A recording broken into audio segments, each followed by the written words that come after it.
Boa noite a todos. Nós estamos felizes porque estamos na casa do nosso Pai, né? No melhor lugar do mundo. E agora nós vamos nos ajoelhar para falar com o nosso Deus.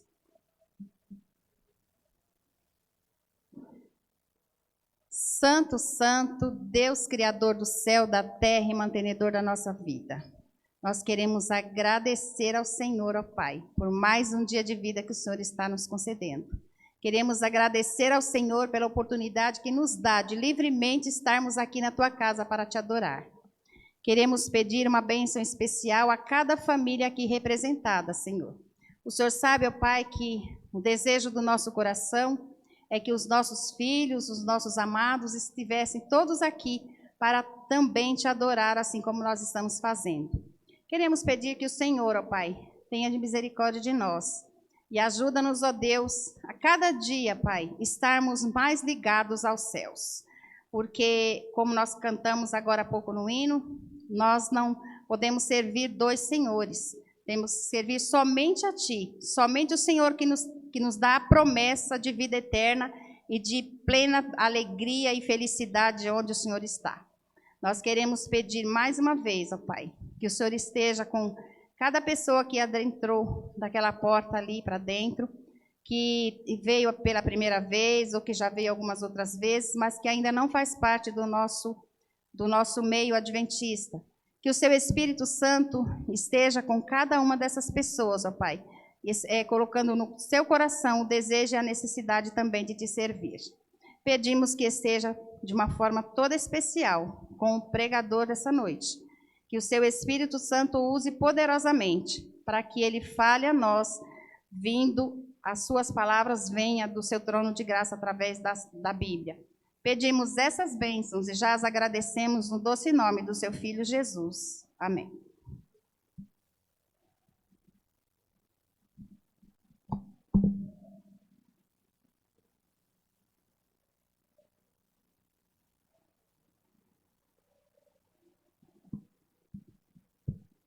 Boa noite.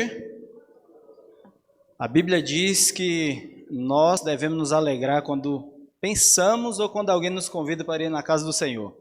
Eu parafrasei o verso aqui, né? Mudei um pouquinho. Sempre que a gente fala direto, eu tenho certeza que você conhece esse verso, é o Salmo 122, verso 1, é o Salmo do pastor Banhara. Não tem como não lembrar dele toda vez que eu ouço esse salmo.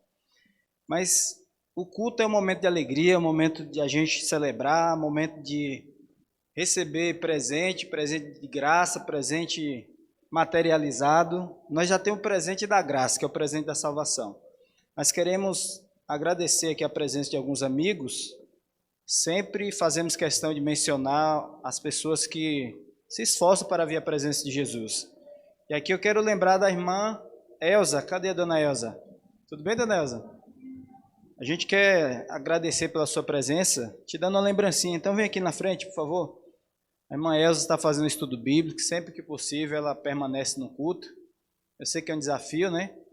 Mas aqueles que permanecem, com certeza serão recompensados. Aqui está a primeira recompensa da noite, tá?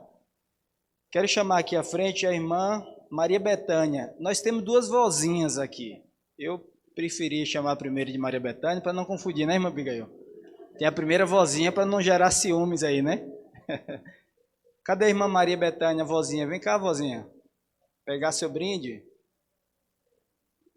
É a senhora mesmo. Nós temos também o nosso irmão Heber, né? Heber praticamente é da casa, mas a gente vai dar uma lembrança também, Heber. Vem aqui pegar um prêmio, por favor. E o Júlio Roberto, cadê? Estava aqui agora, sumiu? Ele saiu? Podem escolher, fica à vontade, tá? Eu acho que o Júlio deu uma saidinha. Júlio, vem cá, Júlio, pegar sua lembrança também. Júlio. Olha, a vozinha está lamentando, dizendo que da última vez ela perdeu, caiu na escada e quebrou a garrafa. Hoje não vai perder não, viu? Essa garrafa está ungida. Aí, ó. Não deixa, tá? E temos também a Nicole e a Kelly. Vou chamar a dupla juntas. Vem cá vocês duas também, por favor. Sejam bem-vindos, tá? Pode escolher, meu querido, fica à vontade. Aqui é uma pasta de amendoim, uma delícia, viu? Já experimentei, muito boa. Tudo bem? Acho que é Nicole, né? Seja bem-vinda, tá? Fique à vontade, tá bom? Pode escolher aí. Os últimos serão os primeiros, tá? Não significa que serão inferiores aí os prêmios que vocês receberão. Deus abençoe vocês. Agora nós vamos para a parte principal, que é da palavra de Deus. Abre o seu coração, porque Jesus vai alimentar agora a sua alma. Mateus vai dar continuidade aqui adorando o nosso Deus. Obrigado.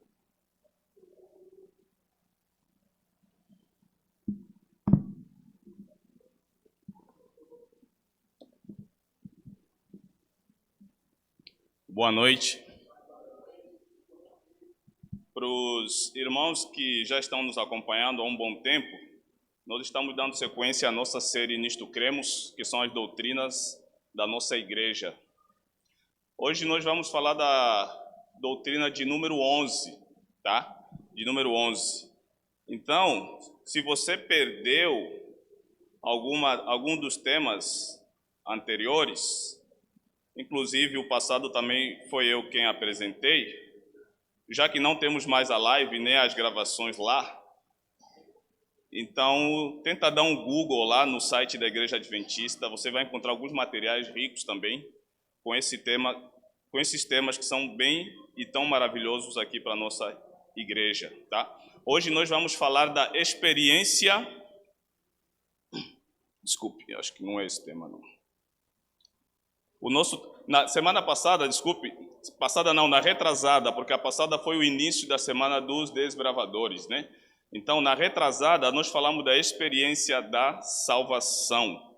E hoje nós vamos falar da crença de número 11, crescendo, ou seja, crescimento em Cristo, né? Primeiramente, eu gostaria de fazer uma oração antes de a gente começar a abrir a palavra de Deus. Pai nosso que está nos céus, Senhor, muito obrigado pelo cuidado que tens tido para conosco. Aqui estamos, Senhor, numa tarde, numa noite calorosa. Algumas pessoas talvez estejam passando mal por causa do calor, mas tenho a certeza que o Senhor planejou tudo segundo o seu querer. Porque mesmo assim, temos a certeza que quando está muito frio também, os seus filhos também reclamam do frio.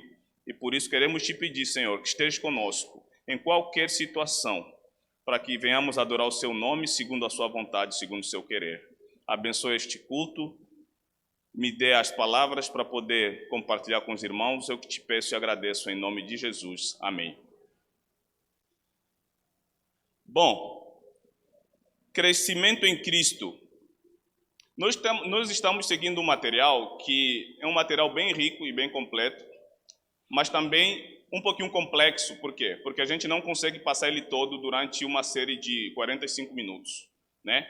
Então, se você for pegar um tema, praticamente, nele pode gerar uns 5, 6 sermões, tá? Então, a gente traz um compilado aqui para vocês, para poder compartilhar com os irmãos. E neste mesmo nosso material, ele traz algumas ilustrações, né? Apresentando o germinar, né? O que é o germinar? O crescer, o brotar, o desenvolvimento de uma plantinha, né?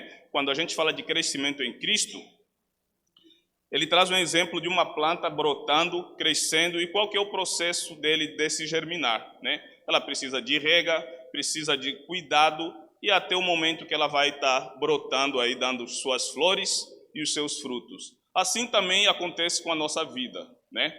A partir do momento que um bebê nasce, ele vai passando as suas fases, as suas etapas, e vai se tornando um homem, um jovem, e vai gerando seus frutos, não só os frutos, digamos, físicos, né, ou relacionais, quando ele for crescer, se relacionar com alguém, ter os seus frutos, que é filhos, e por aí vai, mas também os seus frutos espirituais.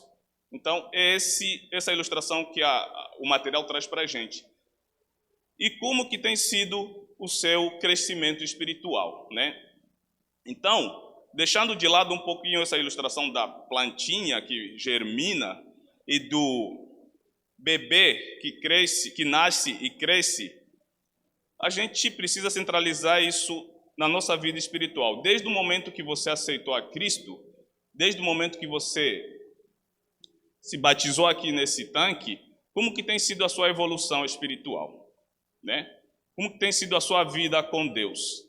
Quando você entrou no tanque batismal, você aceitou a Cristo através da morte de alguém, né? Através da morte de alguém. Então, que é a morte de Jesus. Por isso que você aceitou a Cristo. Então, acontece como eu já falei, a criança cresce, né, no modo contínuo, constantemente, até chegar a uma maturidade e produzir os seus frutos, que são os espirituais também, o mais importante.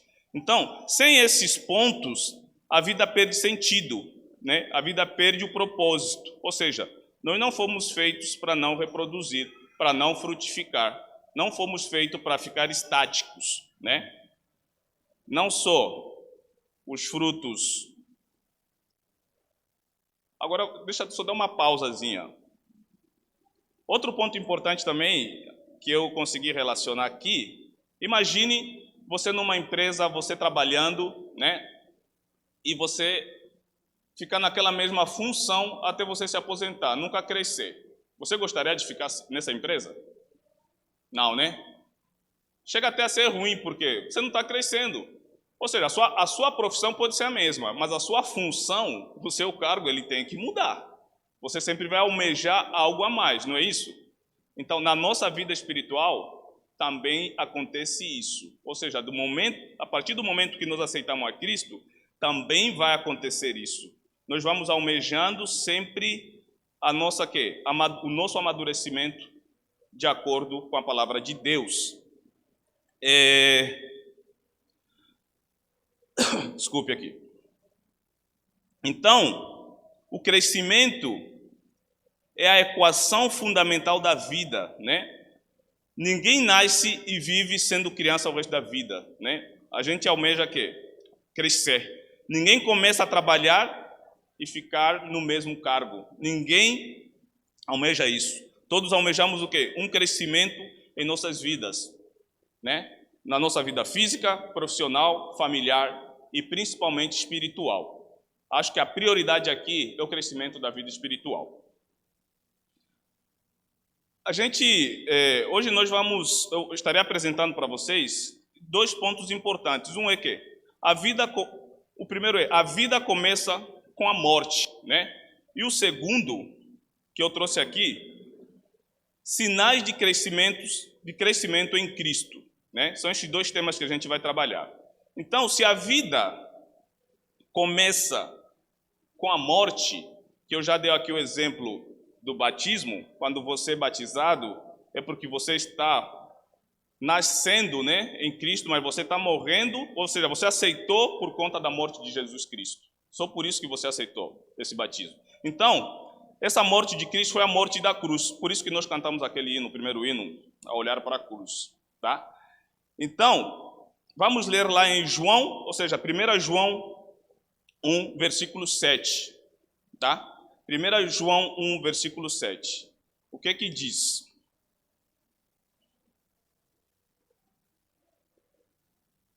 Tomando a leitura, 1 João 1, versículo 7, diz assim: porém, se andarmos na luz, como Ele na luz está, temos comunhão uns com os outros. Essa versão aqui, ela fala que ela nem fala que teremos comunhão, né? Ela nem te dá um futuro, ela te dá um presente. Temos comunhão com Cristo, né? Uns com os outros. Então, ele fala assim, ó: porém, se andarmos na luz, quem é a luz? É Jesus, né? Ele é a luz. Se andarmos na luz com Ele, na luz está, Ele na luz está, temos comunhão uns com os outros, e o sangue de Jesus Cristo, seu Filho, nos purifica de todo pecado, né? Então, nós temos aqui um conselho, né? Para quê? Para que a gente ande nessa luz que é Jesus Cristo, né? para que o sangue de Jesus nos purifique de todo o pecado. Ou seja, esse sangue que irá fazer com que fez com que todos os nossos pecados fossem limpos, apagados, purificados. O segundo ponto é a morte do eu, né? A morte do eu. Vamos ver em 1 Coríntios 5, 19.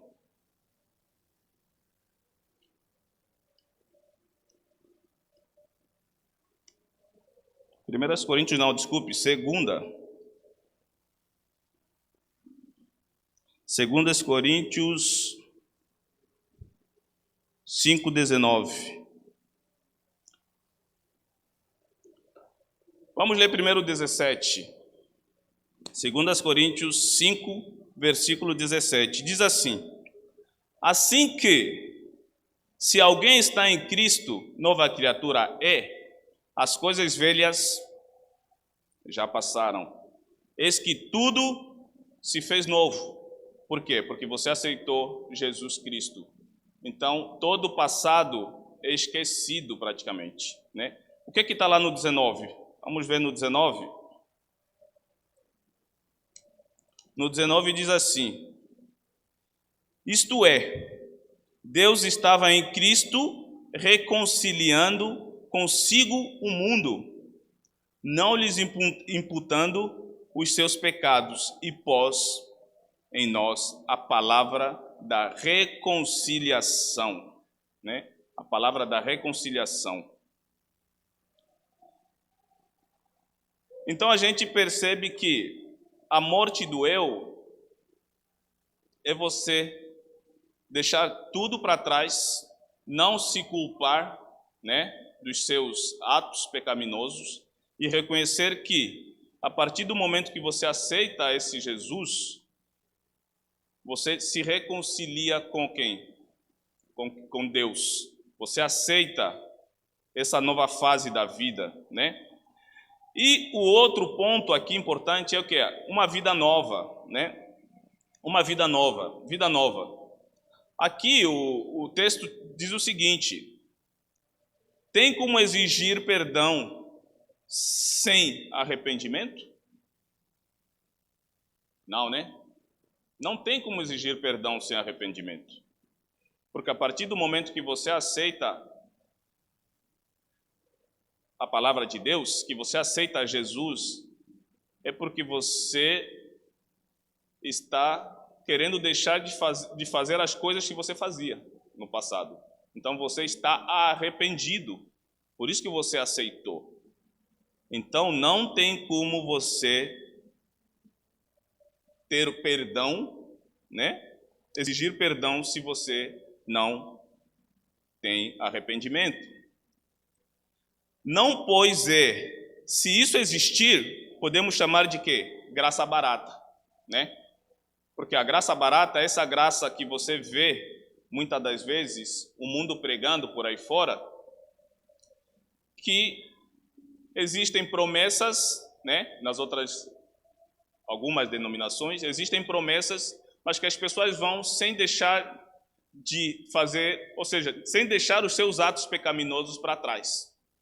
Você vai, é aceito do jeito que é, sem mudança, sem transformação, sem você deixar a sua vida de pecado, sem você deixar o seu passado.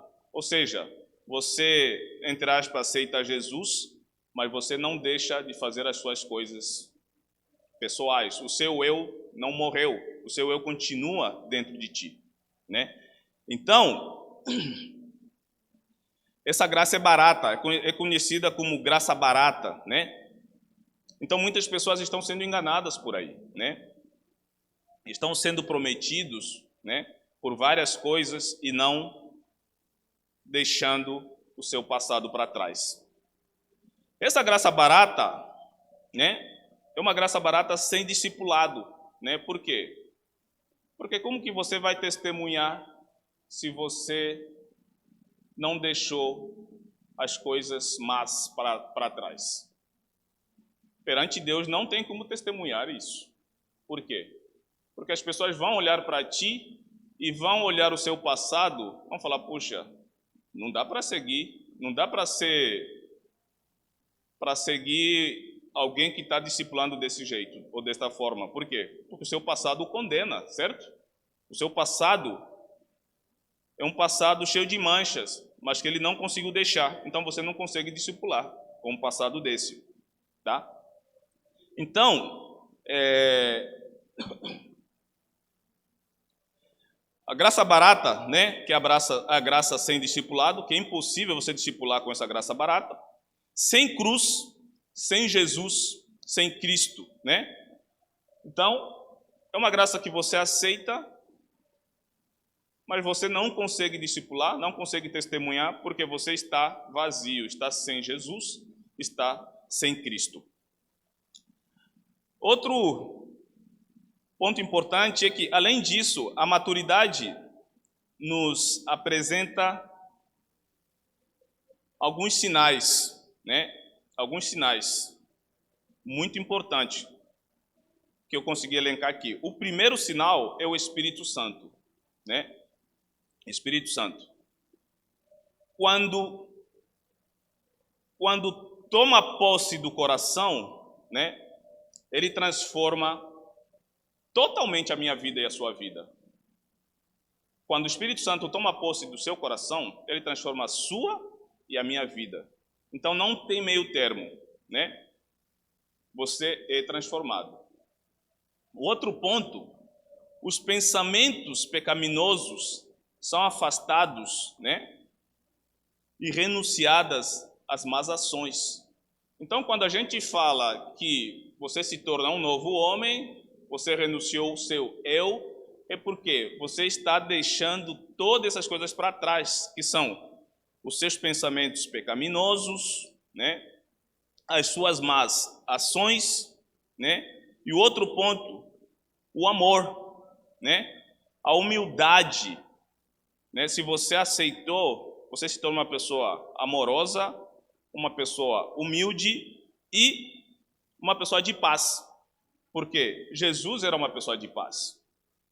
Onde Jesus passava, espalhava alegria, espalhava amor e trazia paz para as pessoas. Então você se assemelha a Jesus. Então você traz essa paz para as pessoas. Você, ao conversar com as pessoas, você transmite essa paz.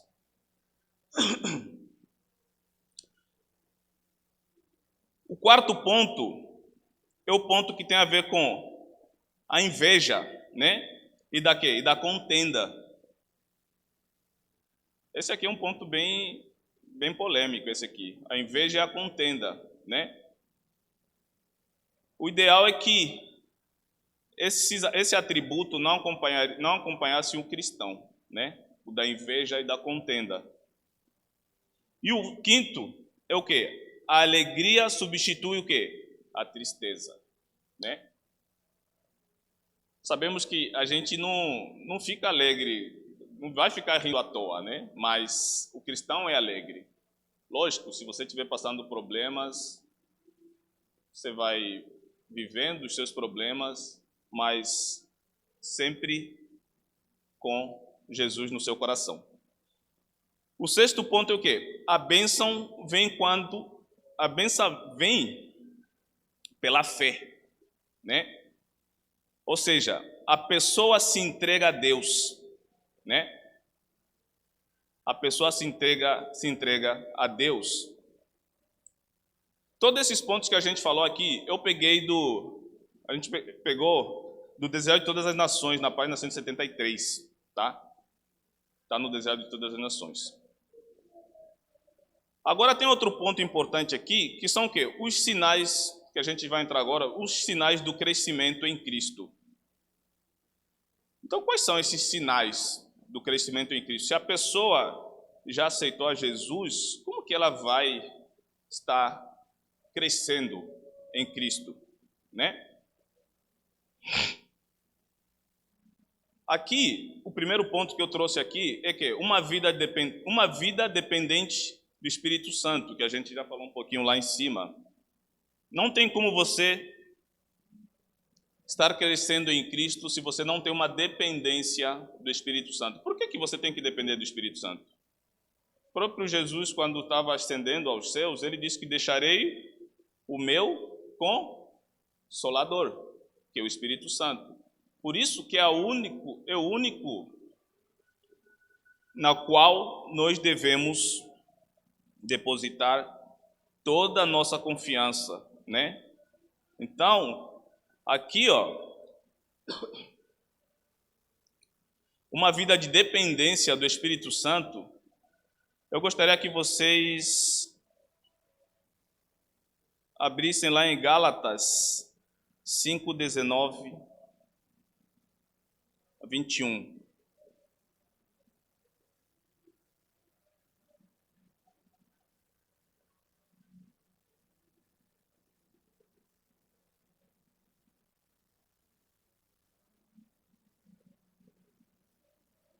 Gálatas 5:19 a 21. Ele diz assim: porque as obras da carne são manifestas, as quais são prostituição, impureza, lascívia. No 20, gostaria que também lesse o 20, idolatria, feitiçarias, inimizades, porfias, emulações, iras, pelejas e dissensões, heresias.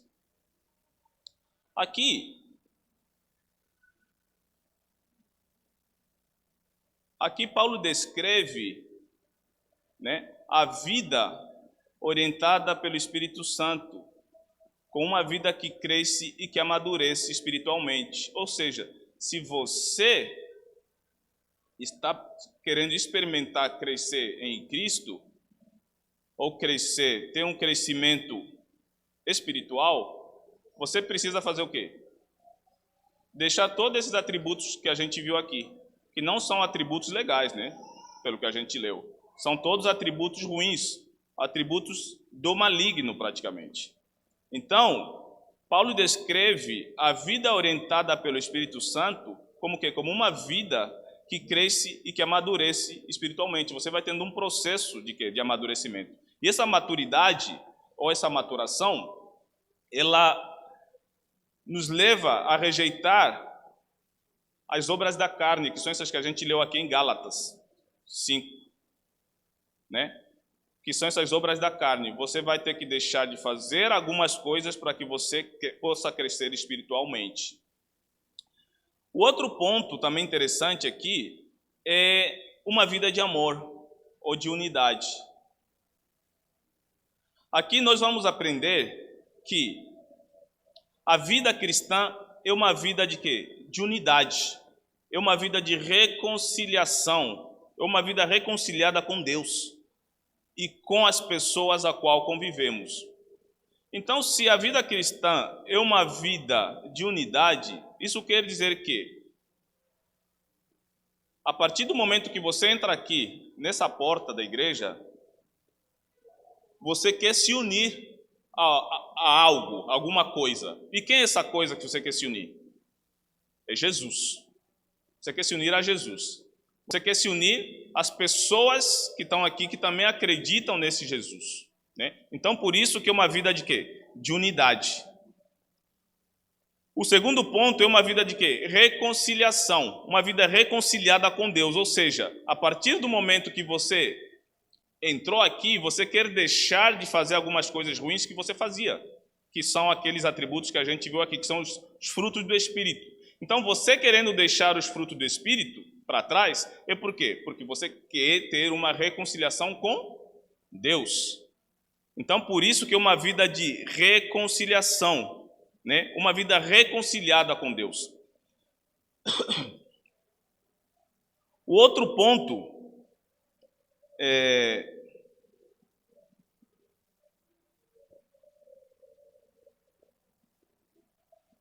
O outro ponto aqui é uma vida de estudo, né? Esse aqui é um ponto que todos nós devemos melhorar, uma vida de estudo. Quando falo uma vida de estudo, Não está falando uma vida de estudos acadêmicos, não, tá? É uma vida de estudos da palavra mesmo. Uma vida de estudo da palavra. Vamos abrir a nossa Bíblia lá em Timóteo, 2 Timóteo 3, 16 e 17.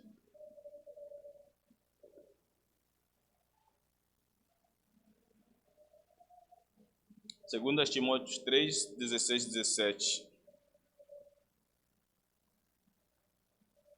No 16 ele vai dizer assim: toda a escritura divinamente inspirada é proveitosa para ensinar, para redarguir, para corrigir, para instruir em justiça.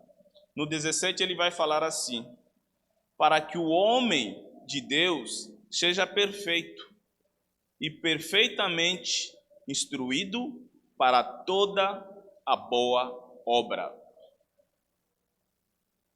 Mais uma vez, Paulo quis nos mostrar o que é aqui? Quis nos mostrar com que isso, alguns pontos, né, que tomam o homem sábio, que tornam o homem sábio, aliás, né? O primeiro ponto é que ensinar o caminho.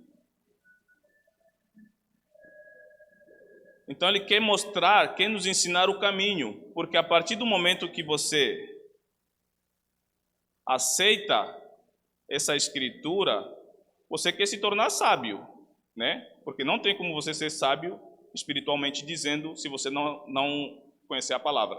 Então, Paulo quer nos mostrar esses pontos, que o primeiro é o quê? Ensinar o caminho na qual devemos seguir. O segundo ponto que Paulo quer nos mostrar aqui é o quê? Repreender quando erramos. Sei que muitas das vezes nós somos um pouquinho, duros, né? Quanto à repreensão, mas Paulo está mostrando isso, tá? Que o segundo ponto aqui é o quê? Repreender quando erramos. O terceiro, lá o versículo diz para corrigir e redarguir. Então é o quê? Corrigir, né? Corrigir é você traçar uma rota e depois você acerta. Traça uma rota e depois você acerta. Você está corrigindo o que você fez de errado. Você está num lado que você, por acaso, você saiu daquele caminho e você fala, puxa, agora eu preciso me ajeitar. Então você corrigiu aquilo que você fez, né? Então a vida cristã, ela vai ser assim até Jesus voltar. Vocês acreditam? Não vai ter como você viver na perfeição até Jesus voltar. A não ser que você esteja sendo enganado. Né? Não tem como viver na perfeição até Jesus voltar. Você vai escapar, vai brigar com alguém, vai se entristecer, vai voltar no caminho, vai corrigir. Agora você não me faça essa pergunta, quando que isso vai acabar? Eu não sei. Só quando Jesus voltar. Só quando Jesus voltar. O quarto ponto que Paulo nos mostra aqui é o quê? Educar para sermos frutos, ou seja, futuros cidadãos do céu. Ou seja, essa vida que Paulo está nos mostrando aqui é uma vida de amadurecimento. Nós estamos nos preparando. Por quê? Para lá no céu a gente viver bem. Ou seja, é uma escola da vida. Nós estamos nos preparando. Ainda não estamos prontos. Por isso que, se um irmão brigar contigo, perdoe. Por quê? Porque ele está no processo de amadurecimento. Entenda, tenha esse coração compreensível, vai lá, peça perdão. Para quê? Porque tanto ele quanto você, quanto eu, estamos num processo de amadurecimento. Por mais que eu venha para a igreja, já nasci na igreja, talvez você não, ou você sim, ninguém é perfeito, ninguém está isento de pecado. Isso vai assim até Jesus voltar. Por isso que estamos aqui, nos preparando, amadurecendo, né? Ali, o outro ponto aqui que a Bíblia, o tema nos traz, é uma vida de oração, né?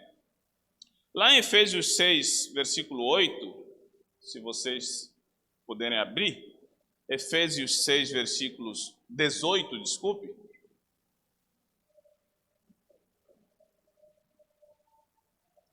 Ele diz assim: orando em todo o tempo, com toda a oração e súplica no Espírito, vigiando nisto com toda a perseverança e súplica por todos os santos.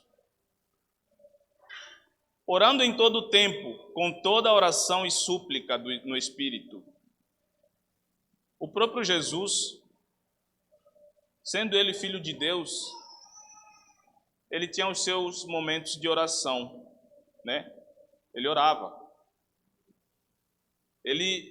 A lição da escola sabatina que está acabando agora, né? Ela está falando de... Até aqui tem um trecho aqui bem importante que ele faz link com a lição da escola sabatina. Não tem como você se fortalecer sem a oração, né? Por isso que a nossa vida tem que ser uma vida de oração. Você precisa orar, assim como eu, né? Então aqui Paulo, ele escreveu que estava dizendo que a oração deve ser uma prática constante na vida daquele que deseja livrar do mal e do seu originador. Quem é o originador do mal? Satanás. Então, Paulo teve essa experiência de ser perseguido, ser preso. Então, mesmo em momentos difíceis, ele conseguiu ter esse entendimento que ele precisava orar para poder o quê? Espantar, para poder afastar esses espíritos do mal, afastar as coisas do mal. Por quê? Porque era uma luta espiritual que ele vivia ali, né? Então a oração é o único remédio, por enquanto, que temos para quê? Para nos afastar das coisas do mal.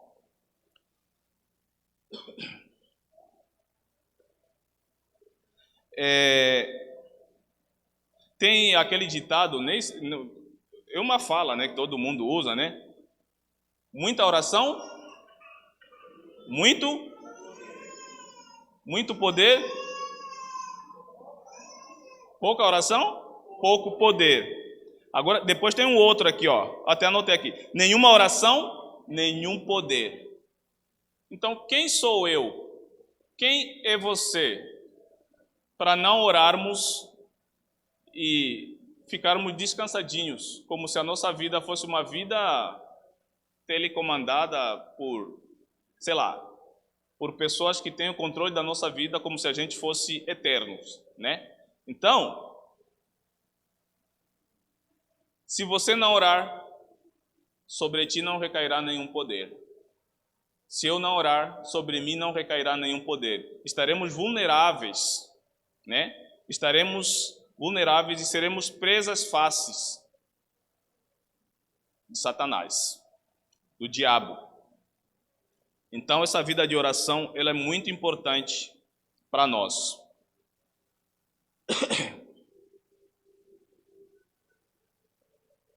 Ali depois tem outro tema, outro item aqui importante, uma vida de produção de frutos, né? Lá em Mateus 7, versículos 20, diz assim, um verso bem pequeno: e assim pelos seus frutos os conheceremos, né? E assim pelos seus frutos os conheceremos. Então, depois tem o outro que é o quê? Uma vida de guerra espiritual, né? Que está lá em Efésios 6, versículos 13 e 18. Esse ponto é que faz link com a lição da escola sabatina, né? Efésios 6, versículos 13 a 18, né? Inclusive foi a lição que a gente estudou agora recentemente, na semana passada, né? Uma vida de guerra espiritual. Você e eu precisamos entender que nós estamos vivendo uma guerra espiritual, né? Onde devemos fazer o quê? Nos revestir, né? De alguns apetrechos, né? Que irão fazer com que Satanás não nos atinja. Então, acredito eu que esse tema deve estar bem fresco aí na sua mente, né? Porque é bem recente. Para as nossas visitas, claro, não tem esse material, talvez, né, da lição da Escola Sabatina, mas para você que já é daqui, deve estar bem fresco esse tema na sua mente, né? Que são as armaduras.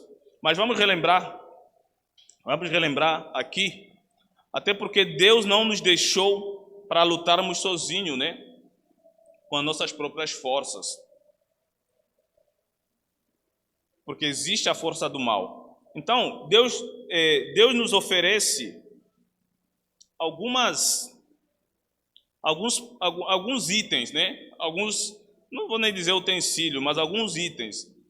Esses itens até eles estão lá na capa da lição da Escola Sabatina, né? Ele nos oferece a armadura para resistir ao inimigo, né? Ele nos oferece um equipamento total para quê? Para que possamos nos blindar das forças externas do maligno, né? Que são conhecidas como o cinto da verdade, a couraça da justiça, calçado do evangelho da paz, o escudo da fé, né?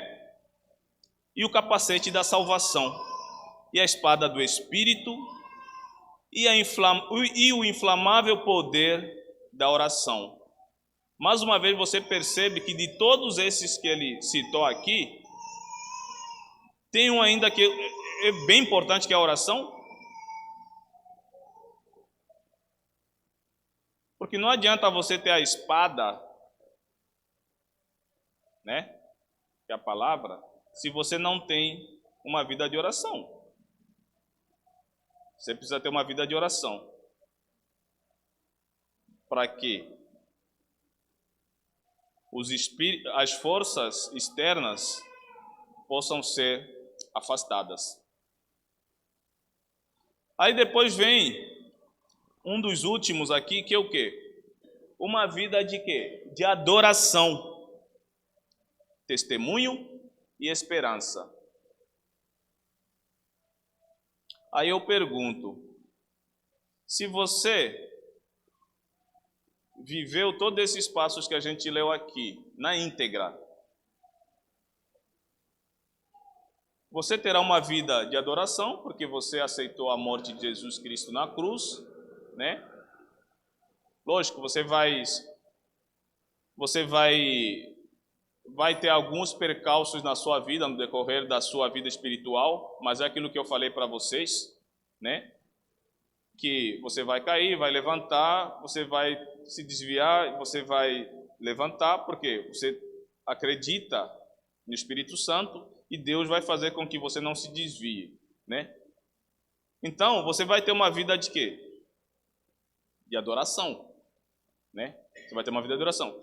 E essa vida de adoração vai fazer com que você testemunhe toda a sua vida, tudo que você estiver passando, os problemas que você estiver passando, né? Os livramentos que você vai ter, toda a sua vida de luta, né? Com as forças do mal, para que você não desista dos caminhos de Deus, isso vai ser o seu testemunho, né? Então você vai ter uma vida de adoração a Deus e uma vida de testemunho. Você vai testemunhar a sua vida para as outras pessoas que você aceitou a Deus, a Jesus. Então, a partir disso, você também consegue testemunhar a sua própria vida, a sua luta, né? Por isso que nós temos os cultos de quarta-feira para você pedir e agradecer e testemunhar os milagres que Deus fez ou tem feito em sua vida. E então, quando seguimos todas essas regras ou ensinos, automaticamente nós teremos uma vida de oração. Por quê? Porque a gente vai entender que nós estamos num caminho tortuoso e que quem consegue nos livrar dessas coisas ruins é somente Deus. Aí você vai fazer o quê? Você vai no seu cantinho, ajoelha, ora e pede a Deus. Porque você sabe que você está vivendo uma luta espiritual nesse meio. Beleza até aqui? Então, Deixa eu ver, aqui tem alguns... Tem um livro para a gente ver aqui. Aqui tem um texto que eu gostaria de ler aqui, para a gente terminar, que é um texto também de Ellen White, tá? Testemunho para as Igrejas, volume 5, na página 491. Ele diz assim: para a pessoa crente e humilde, a casa de Deus na terra é como que a porta do céu. Ou seja, para você que acredita em Deus, automaticamente você é humilde, né? Então, a casa de Deus, a igreja, aqui na terra, aqui onde você está agora, nesse momento, é como que a porta do céu. Ou seja, é um caminho, nesse momento aqui, você está trilhando um caminho que poderá te levar para os céus. Porque aqui você está aprendendo as coisas de Deus, você está amadurecendo, você está num processo para almejar a eternidade. Então, por isso que Ellen White escreve esse texto aqui. Ele não acabou ainda. Então, tem aqui a continuação, e diz assim: os cânticos de louvor, a oração, a palavra pregada pelos servos do Senhor são os meios que Deus proveu para preparar um povo para a assembleia lá do alto. Ou seja, todas essas palavras, essas mensagens que a gente escuta na igreja, os sermões, né? Lição da escola sabatina que você vem no sábado aqui, você estuda. Então, são meios que Deus preparou para quê? Para que você tenha um preparo, você e eu tenhamos um preparo para que, quando a gente chegar lá no céu, não ser uma surpresa para a gente, porque lá vai ser uma vida de louvor, uma vida de adoração. Então você está se preparando, né? Se você não gostar dessas coisas, então você não vai gostar dos céus. Mas eu tenho certeza que se você está aqui, é porque você foi chamado por Cristo. Você foi chamado por Deus. Você tem um propósito na sua vida. Você já aceitou deixar todas essas coisas do passado e você quer trilhar esse caminho. Por mais que você tenha vários obstáculos na sua vida, você quer alcançar a eternidade. Por isso que você e eu estamos aqui. Esse é o desejo da minha oração, da vontade de Deus. Amém. Eu vou pedir para... Deixa eu só pegar aqui o hino, para a gente nos colocar em pé e cantar o hino de número 160, do Inário Novo, Crescendo em Graça.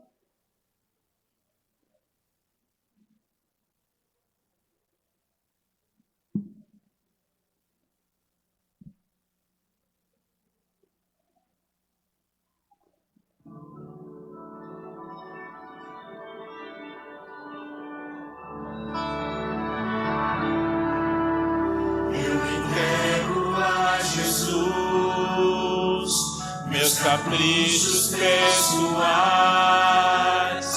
as vontades tão carnais, e sigo em frente. Eu entrego a Jesus a impureza do meu ser. Quero mais do seu amor, quero viver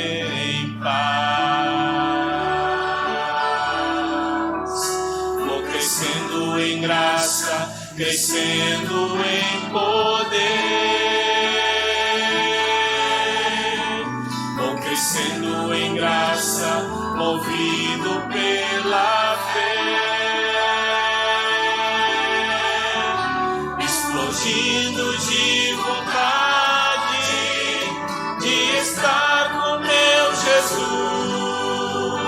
pois já é tarde, o sol se esconde, logo vem a escura noite, e amanhã trará o brilho da face do meu Senhor. Eu entrego a Jesus toda mágoa que houver, para que eu possa perdoar meu semelhante. Eu entrego a Jesus preconceitos que formei, quero um novo coração, quero viver feliz. Vou crescendo em graça, crescendo em poder. Vou crescendo em graça, movido pela fé. Explodindo de vontade de estar com meu Jesus, pois já é tarde, o sol se esconde, logo vem a escura noite, e amanhã trará o brilho da face do meu Senhor.